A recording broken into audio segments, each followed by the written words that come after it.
Assalamualaikum warahmatullahi wabarakatuh.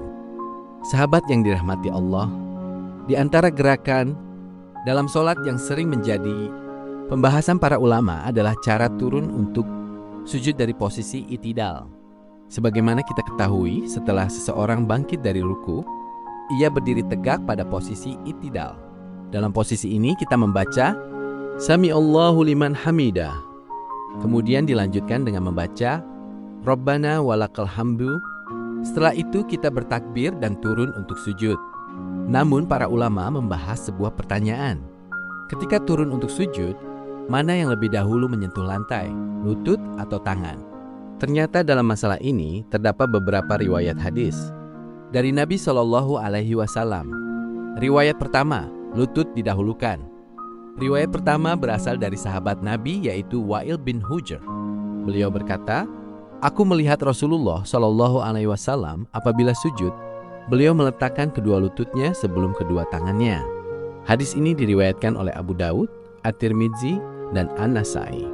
Dari hadis ini, sebagian ulama berpendapat bahwa cara turun sujud yang dicontohkan Nabi adalah mendahulukan lutut. Urutannya adalah: pertama, lutut menyentuh lantai, kemudian kedua tangan, kemudian dahi dan hidung. Pendapat ini dipegang oleh sebagian ulama hadis dan juga diriwayatkan dari pendapat imam besar yaitu Ahmad ibn Hambal. Riwayat kedua, tangan didahulukan. Sahabat yang dirahmati Allah, terdapat juga riwayat hadis yang lain yang menjelaskan bahwa tangan lebih dahulu. Hadis ini diriwayatkan dari sahabat Nabi yaitu Abu Hurairah. Rasulullah Shallallahu Alaihi Wasallam bersabda, "Apabila salah seorang di antara kalian sujud, maka janganlah ia turun seperti unta menderum, tetapi hendaklah ia meletakkan kedua tangannya sebelum kedua lututnya." Hadis ini diriwayatkan oleh Abu Daud dan An-Nasai. Dari hadis ini, sebagian ulama berpendapat bahwa ketika turun sujud yang didahulukan adalah tangan. Pendapat ini dipegang oleh sebagian ulama seperti Malik ibn Anas dan juga sebagian ulama dari mazhab Muhammad ibn Idris al-Syafi'i. Karena adanya dua riwayat hadis ini, para ulama berbeda pendapat dalam memahami mana yang lebih kuat. Sebagian ulama menilai hadis lutut lebih dahulu lebih kuat.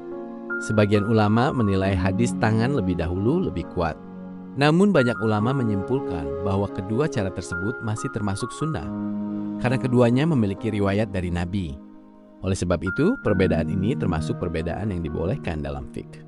Kemudian Nabi Shallallahu Alaihi Wasallam juga menjelaskan anggota tubuh yang harus menyentuh lantai ketika sujud. Hadis ini diriwayatkan dari sahabat Nabi yaitu Abdullah ibn Abbas. Nabi bersabda, "Aku diperintahkan untuk sujud di atas 7 anggota tubuh: dahi, 2 tangan, 2 lutut, dan ujung kedua kaki." Hadis ini diriwayatkan dalam Sahih Bukhari dan Sahih Muslim. Ini menunjukkan bahwa sujud dalam sholat harus mengenai 7 anggota tubuh tersebut. Sujud adalah posisi yang paling mulia dalam sholat. Walaupun secara fisik kita berada pada posisi paling rendah, tetapi justru pada saat itulah kita paling dekat dengan Allah Subhanahu wa Ta'ala. Rasulullah Shallallahu Alaihi Wasallam bersabda, "Keadaan seorang hamba yang paling dekat dengan Robnya adalah ketika ia sedang sujud." Hadis ini diriwayatkan dalam Sahih Muslim. Karena itu Nabi menganjurkan agar kita memperbanyak doa ketika sujud. Sikap kita dalam perbedaan. Sahabat yang dimuliakan Allah, perbedaan pendapat para ulama dalam masalah ini hendaknya tidak membuat kita saling menyalahkan. Jika seseorang turun sujud dengan mendahulukan lutut, maka itu memiliki dalil. Jika seseorang mendahulukan tangan, itu juga memiliki dalil. Yang terpenting adalah sholat dilakukan dengan khusyuk, gerakan dilakukan dengan tenang, dan mengikuti sunnah Nabi semampu kita.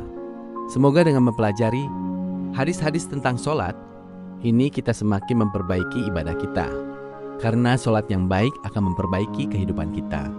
Semoga Allah Subhanahu wa Ta'ala menerima sholat kita, mengampuni dosa-dosa kita, dan menjadikan kita termasuk orang-orang yang istiqomah mengikuti sunnah Rasulullah Shallallahu Alaihi Wasallam. Amin ya Rabbal Alamin. Wassalamualaikum warahmatullahi wabarakatuh.